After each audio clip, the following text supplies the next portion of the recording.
the reality is things are going to get harder before they get easier. I think these downturns often turn into up cycles. If you can bear the downturns and you know how to adjust, even though it hurts, like you will be able to take advantage of a rising tide. Yo, what's going on, everybody? Welcome to the Unstoppable Marketer podcast. With me, as always, in this new setting, it's Mark Goldhart. I think we need headphones on. To make it look more legit? No, I just think be nice to hear the distance. There's just a greater distance and the openness. Yeah. I guess I'd have to see it with them on versus not. If you're listening and not like you don't watching, feel like you're almost yelling. We're in a new studio right now. We're testing out a new studio. I feel like I'm yelling. The lovely folks at Film Lab have created a third podcast studio. 2.5?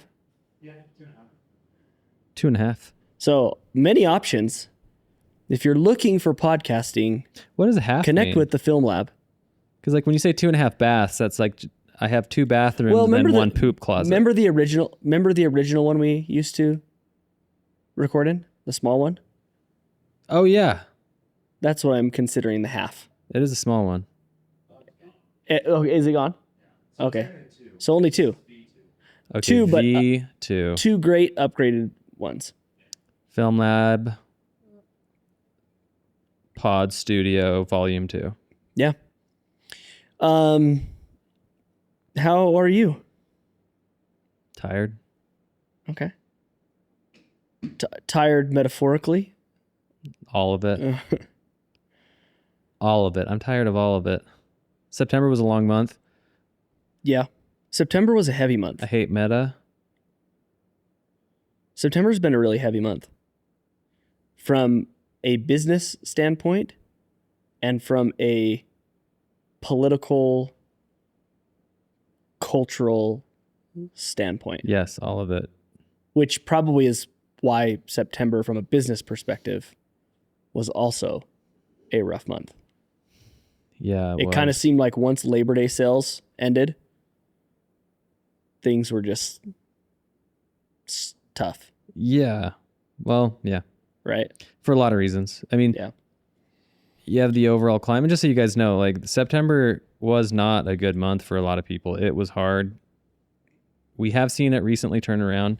I mean, when this podcast is released, hopefully everything is totally turned around.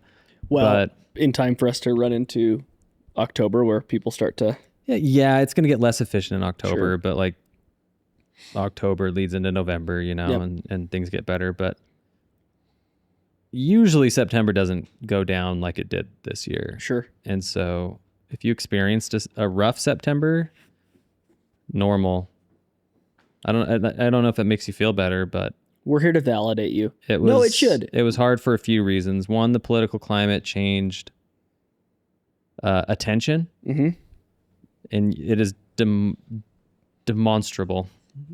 Like you can see it in the data, but also behind the scenes, Meta is doing what Meta does and breaking everything in the ad platform. So like if you have a media buyer or an agency and you saw weird things in your ads, it's because Meta auto opted everybody into new AI ad settings. Yeah, like AI creative enhancements is what they're calling them, which is anything from translating your ad into another language, which that one seems pretty cool to me. Sure. That seems pretty useful. Or has the potential to be cool, depending on... But to giving itself liberty to change the way your ad looks. And so the dynamism of it all has just...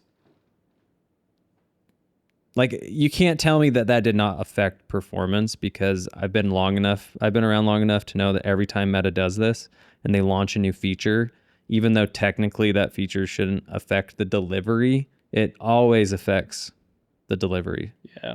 So, yes, Meta threw us a fastball in the midst of just a rough month culturally. So, topic today is just like one simple question. Because things have been rough, because we're going to Q4, what is keeping us up as e-commerce owners, as agency owners? What's keeping us up right now? That's what I want to talk about. Right now for you, what's the number one thing that's keeping you up at night? If you wake up at night and you have to go to the bathroom or get a drink or something like that, and you happen to think about work, what's the thing that's going to stop you from falling back asleep? Oh, there's a few. If you can't, well, let's talk about them. There can be a few. One is AI slop. Okay. What do you mean? I'm becoming like less sold on the idea that AGI is going to happen, and now it just looks like all these AI companies are just turning into slop machines for AI videos. And they look pretty good, and like I think they have a purpose, but it keeps me up at night, not so much because it's going to ruin performance or ruin what we do or anything. I just think it's just depressing. Like advertisements, however you feel about ads, it's like at least like they were human. Like go back to the Super Bowl era of great commercials. Like it was, they were incredible commercials because it was like capturing like human connectivity, and now I don't know, like the AI slot machine of content is just depressing. Specifically around content, you're saying, not necessarily AI in general. Yeah, just content. Yeah. Like AI content is depressing to me, and it shouldn't be. It's going to help my job. Like if anyone, it's going to help us. Sure. But it's depressing. Yeah. To think that, like, am I just going to get on and just see a bunch of AI fake videos? Yeah, it seems like that's just not even fun. Like it does not interest me as a person. No. But it probably, I don't know. I want to have greater faith in humanity that it doesn't get traction, because I just don't want us to just be living in a fake AI slot machine matrix. Two things to me are happening at the same time when it comes to content, and I'm broadening this outside of just advertisement. I'm just saying content in general, things that are grabbing our attention. So whether it's an ad, whether it's a piece of organic content, politically or whatever, two things are happening. I think number one is you are starting to recognize and see a lot of the AI stuff the way you're talking about, that it's just like rampant.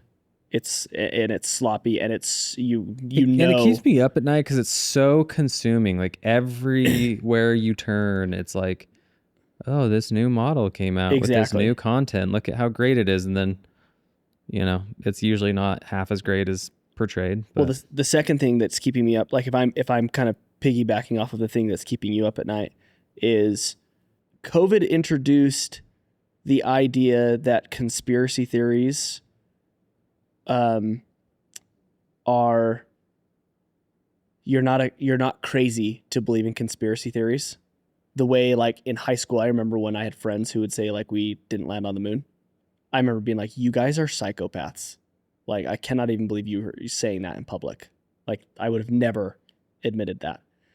And since COVID, it's okay to believe in the conspiracy theories and to talk and discuss that more and more. The problem, though, with that now is it seems like everything can be a conspiracy theory. So not only are you getting the like AI, everything is fake, but now even the real stuff isn't, you don't know if it's true. And so, well, yeah, it's called deep fake. Yeah. What's keeping, deep fake AI stuff, but also, I mean, just somebody like getting on, like, you know, for example, if you're taking the Charlie Kirk stuff, it's like, you know, there's this whole big wing of people who are like, it was his wife that did it. Like, she is the one who set it all up. Oh, and you could, and there is theory going and on there right are, I mean, and you, there's probably 15 different avenues about that, right? Yeah. So what's gonna start to happen? It's happening with me right now.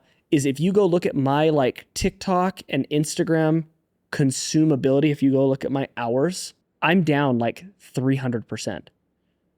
because at this point, like, I don't even care or believe anything that is ever said.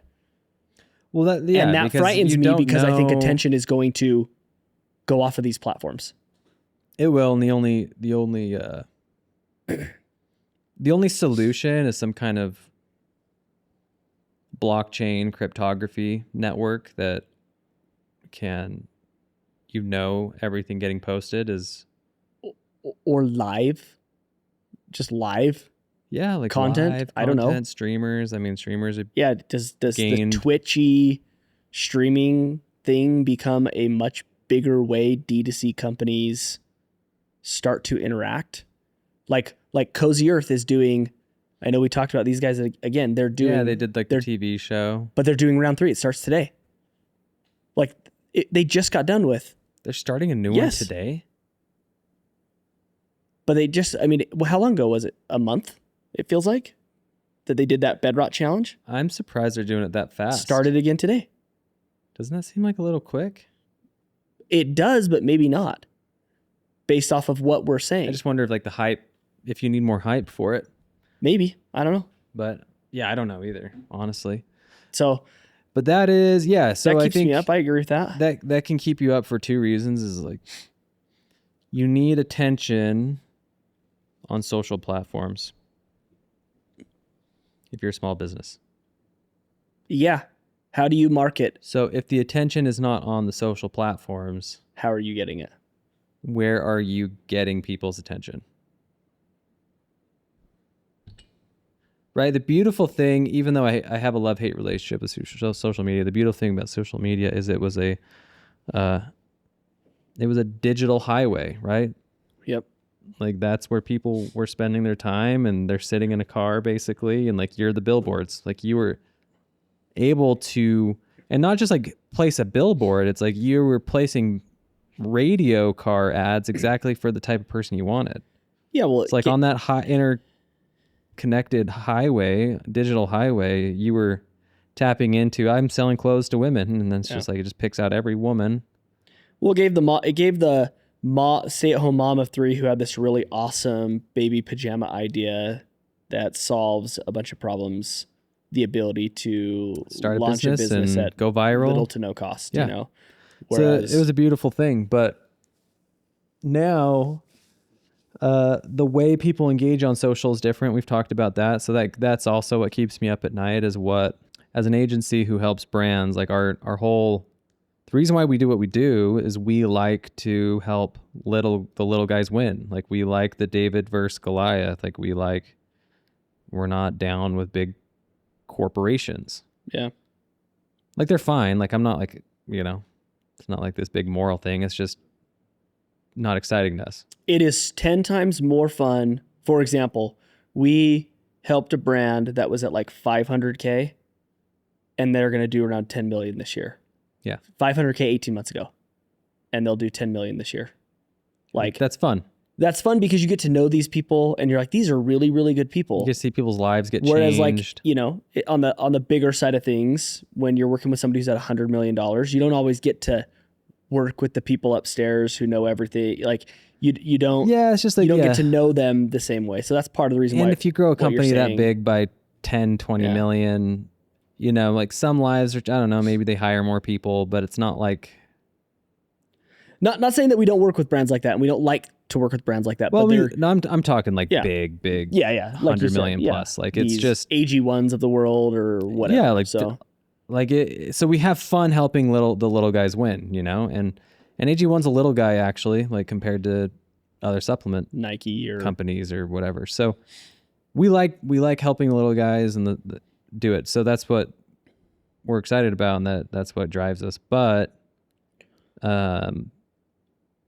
how is the social media landscape going to change? People's behaviors on those social media landscapes have changed. Like people don't go on there to really connect with friends. Like it was all around friend networks before, right?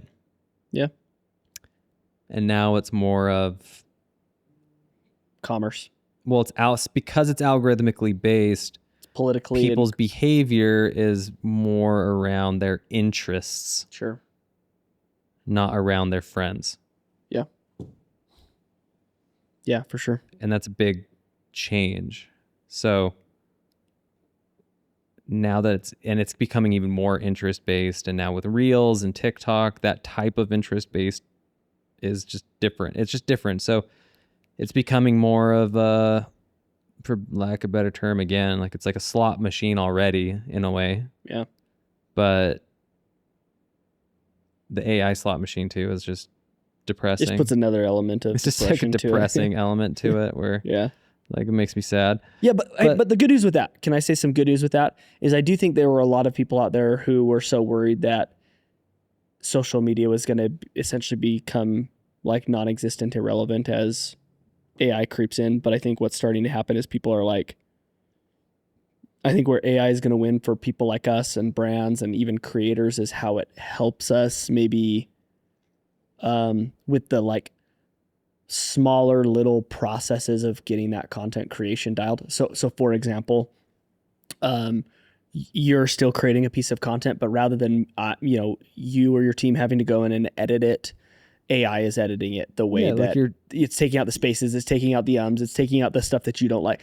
I think that's how AI is going to really help content, because I think people are starting to see through the crap.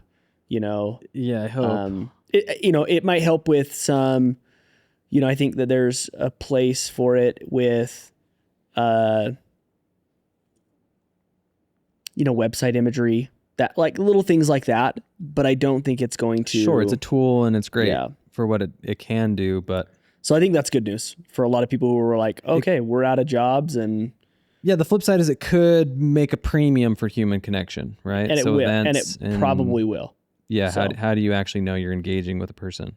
I think another thing that's keeping me up at night to switch gears has been this whole like retention thing that we have discovered, how it's just harder and harder to get your returning customers to come back, especially going into Q4. Yeah, now luckily the iOS update, we've been testing with it. So if you listen to our last episode, if you do send a new message to somebody, like they will get a notification. Okay. So just keep an eye on those opt-in rates, that make sure they respond, because if they respond, then it won't. It is putting them in the overall inbox. Yeah. So what we're talking about, just in case you didn't listen to this, what are iOS update are we on now? It's called iOS 26. Essentially, it's treating your text messages you get that you don't know the numbers or have saved in the contact as like promotions. So kind of like how in Gmail you have your inbox, your promotions, your social tabs. That's essentially what's happening with SMS. So SMS has unknown and known. Yeah, has this like really good chance that your SMS is going to significantly dip if you if cannot get people to save your contact, aren't saving your contact or responding. So like the opt-in is important. So that keeps you up at night. Retention has been dipping, and notoriously we are telling, and especially from the email side. Yeah, and we've been telling people, hey, you need to send out more emails. We always tell people you're sending out potentially 1 to 4 emails a day during your sales times. But like now, is that not even enough? Because it just might get put into the wrong folders. So I had a really good conversation with somebody yesterday about this. So there's a direct mail company called Postpilot. And they can take all of your returning customers and all of that data. And we had this interesting conversation where he said, hey, 5 or 6 years ago, everyone used to knock on social media followers because you didn't own that. Yeah. Meaning at any given time, Zuckerberg changes an algorithm and you no longer can reach those 100,000 people that follow you, which is true. And so there was this big kind of push to start building your email list, start owning your email list. But now it's like, sure, I can deliver to all 100,000 people, but what is the likelihood that of those 100,000 people, that those emails are going to go into their actual primary inbox versus their promotions? So yes, I own those email addresses, but do I have the capabilities to to get in front of them anymore? And the answer is not really. Whereas direct response, direct mail, there is no regulation around that. You know, Well, there's no filtering. Yeah, Yes, like it's there's not going to get filtered into like, hey, the you have a post office doesn't promotion look at it and be like, mailbox. oh, because this is a They're going to sift through their mail. Like This at least goes you'll get here. seen. yeah. So it's gonna now it's direct mail. It's people are Like, used to a lot of people are going going to throw it away, and- but it's no different than in an email inbox. yeah. So we're testing. In fact, some could say it's much better because you have to touch it to throw it away. Whereas to delete an inbox, all I have to do is click. I don't even have to open that email. I just click and click delete. Yeah. Whereas I have to physically touch this. So those are things we're testing. Yeah. So there's Postpilot, and we've seen good success from that. Yep. But the retention thing is keeping me up at night. And then the last thing that keeps me up at night is the macroeconomic environment. Yeah. It just they're revising job reports, and this has been going on for 5 years. Like, this isn't like all of a sudden. It's just, Right. I don't think the economy is super great. I mean, I don't think it has been for 4 or 5 years. And so we do know that the top 10% of household income accounts for 50% of consumer spending now. Which is up from like almost 40% yeah, 5 years ago. which is crazy. So what that essentially means is if you're advertising to people in the below 90% income bracket, or like below the top 10%, so 90% And below. would have been accounting for 50%, right? Or 60% of it. And then you just got rid of 10% of 60%. So that's a big chunk. What is that? That's like a 20% 20% decrease in overall market share. So so if your total addressable market is that, So did it go down by? even though that's your total addressable market, they're not spending money anymore. That's a big deal. It's a huge A lot deal. bigger than I think it looks. Like, the graph makes it look like it's not a big deal, but I mean, yeah, when you squeeze that much out of it, it's no bueno. I mean, everything that we are saying right now, from the AI component to the retention component to the macroeconomic household spending component, everything goes back to what are you doing different to stand out? Because that's the only way that you can win in everything we're talking about. Yeah, stand out. And well, it's not just stand out once, though. It's stand out and repeat. Totally. Like, you have to get in front of people. That's why we're talking about things like Postpilot. We're talking about things like, hey, how do you just get your stuff in front of people? How do you get people to remember who you are, what your company does? Like, how do you show them who you are multiple times, not just expecting once to hit? Yeah. Right? I mean, just the nature of scrolling has changed in the last 10 years. Like, people are just trying to find another quick hit on Reels or TikTok of something. Yeah. It's like, how do you change your content strategy to match that kind of behavior, not just the curated stuff that we used to think worked back in the feed era. Right. We're now in the Reels era. Yeah. Yeah. And if you ask yourself the question, like, okay, how much time have you spent on social media today? And you're like, okay, I've spent an hour. Can you remember anything you watched? And No. most people's answer is going to be no, which is a maybe problem. like a meme or like a funny one. Sure. Yeah, for sure. But it's not like it's not like a this brand, I saw XYZ. Yeah, it's not like a TV show. Yeah. Like, you're not watching a cohesive story across 30 minutes to an hour. It's like people spend 30 minutes to an hour just going through the casino of TikToks. Yeah. The reality is things are going to get harder. Yeah, they always do. before they get easier. Yeah. And I'm an optimistic person overall, so I think these downturns often turn into up cycles for those who can bear it. Yeah. For people who And can find bright spots. and the good news is, if you can bear the downturns and you know how to adjust, then like even though it hurts, like you will be able to take advantage of a rising tide. Yeah. But the tide, I mean, this is just business. This is just economics. Like the tide goes in and out in terms of macro, in terms of trends and technologies, but how you position yourself to take advantage of the tide when it's coming back in can set you up to continue. Maybe you're not growing the same way when the tide goes out, but you won't be suffering and hurting and scared. Yeah. Well, the other thing to consider is, like you said, things are going to get worse before they get better. And what Mark means by that is, for example, every year, if you go back and historically look at brands' CAC over Black Friday, it seems like it gets worse every year. Still is great, right? Worse when you're comparing it to the previous Black Friday. Yeah. Right? Yeah. Better than what it was all year, but when you're just comparing Black Fridays.